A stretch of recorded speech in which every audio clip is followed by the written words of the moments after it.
Principal, Monsieur le député de la Pelletrie. Monsieur le Président, après avoir déclaré qu'il n'y avait pas de congestion routière à Québec, le très montréalais ministre des Transports il est allé d'une autre déclaration surprenante, à savoir qu'élargir l'autoroute Laurentien, ça passait nécessairement par l'ajout d'une voie réservée. Simple vérification faite au RTC, ça ne se justifiait pas. Pourtant, le 21 septembre, en fin de soirée, on annonce de façon improvisée un point de presse qu'on annule le lendemain matin de façon tout aussi improvisée, sans justification. On apprend plus tard par le maire de Québec que celui-ci et les autorités de la Ville ne sont pas d'accord avec l'ajout d'une voie réservée. Normalement, ce genre d'annonce-là, Monsieur le Président, se base sur des études, des évaluations sérieuses, rigoureuses. Alors, ma question au ministre des Transports, est-ce qu'il a entre les mains ces études et évaluations rigoureuses? Si oui, peut-il les déposer? Sinon, faut-il penser que tout ça, c'est juste une vaste improvisation? Monsieur le ministre des Transports. Monsieur le Président, je veux remercier le collègue de la question. Ça va permettre de replacer les perceptions ou impressions négatives de sa part.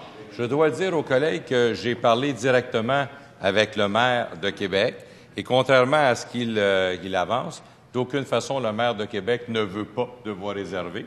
Le maire de Québec veut une plus longue voie réservée pour permettre aux autobus, aux véhicules de covoiturage et aux véhicules électriques de pouvoir le faire. Nous nous étions entendus sur une partie de projet de voie réservée qui, à l'intérieur de l'emprise, était possible de réaliser.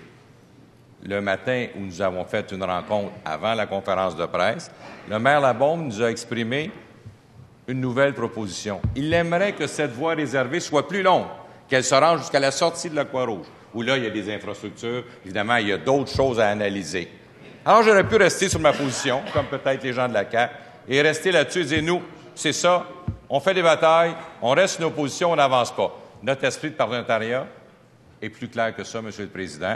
Alors, nous allons faire l'évaluation pour une voie réservée plus longue, et à partir de là, nous allons l'aviser dans les bons moments. Je suis désolé d'avoir déplacé... Première complémentaire, Monsieur le député de la Pelletrie. Le ministre a fait sa revue de presse, les déclarations du maire sont un peu plus claires. Ceci étant dit, Monsieur le Président, sur Henri IV, on n'a pas eu de BAP. Là, ce matin, le ministre de l'Environnement, le très montréalais ministre de l'Environnement, nous dit que ça prend un BAP sur Laurentien. Le tout aussi montréalais ministre des Transports nous dit non, ça prend pas de BAP. Alors, visiblement, là, ils sont assis à côté de l'autre, mais ils se parlent pas. Nous, on improvise. Monsieur le Président, quand le ministre des Transports nous disait, nous, au gouvernement, on improvise, est-ce que c'est pas là une éclatante démonstration que c'est le cas? Monsieur le ministre des Transports. Bon, écoutez, vous savez... J'imagine que le collègue n'a jamais fait un lapsus, ne s'est jamais fait une blague, n'a jamais voulu détendre l'atmosphère. Alors, écoutez, si vous faites du kilométrage sur un lapsus, faites-le. Nous, on travaille pour les citoyens. Nous, on travaille pour les citoyens et on travaille en partenariat avec les élus, contrairement à ce que vous dites. Et lorsqu'on parle d'une voie réservée, bien, on le discute avec les élus et ce contexte-là était clair. Maintenant, le maire ne veut pas que cette partie-là, il voudrait l'ensemble. Êtes-vous contre? Et lorsqu'on est à l'intérieur d'une emprise déjà existante, je vous donne l'exemple du très montréalais ministre qui vous parle de Robert Bourassa, bien, on l'a fait et on n'a pas eu besoin d'études environnementales. Écoutez les nouvelles un peu mieux.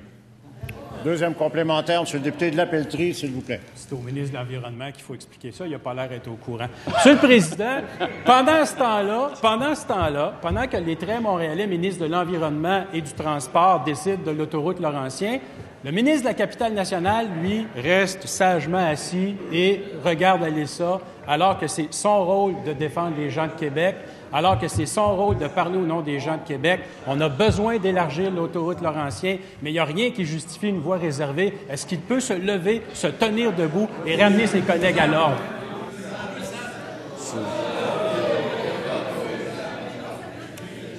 C'est pas nécessaire de perdre du temps. Monsieur le ministre du Travail. Monsieur le Président, la question, je m'ennuie Gérard Deltel, je m'ennuie de Christian Dubé, je m'ennuie Mme Anglade, je m'ennuie Mme Cohen, parce que les autres, Monsieur le Président, il y avait du contenu. Monsieur le leader de l'opposition. Monsieur le Président, à l'article 79, un ministre doit répondre précisément à la question. Je pense que vous avez un cas flagrant de ministre qui joue au clown. S'il vous plaît, est-ce que vous pourriez retirer vos propos? S'il vous plaît, je vais vous demander de retirer vos propos. Je vais vous demander de retirer vos propos.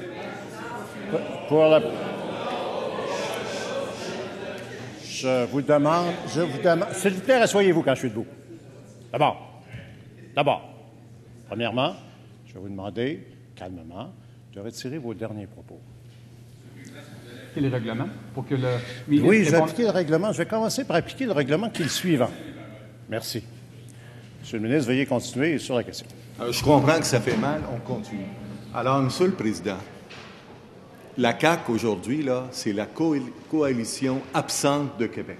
On comprend, Monsieur le Président, qu'ils ne connaissent plus les dossiers de Québec. Ce qu'on veut ici, là, c'est penser aux citoyens de la région de Québec. Faciliter sa vie tous les jours.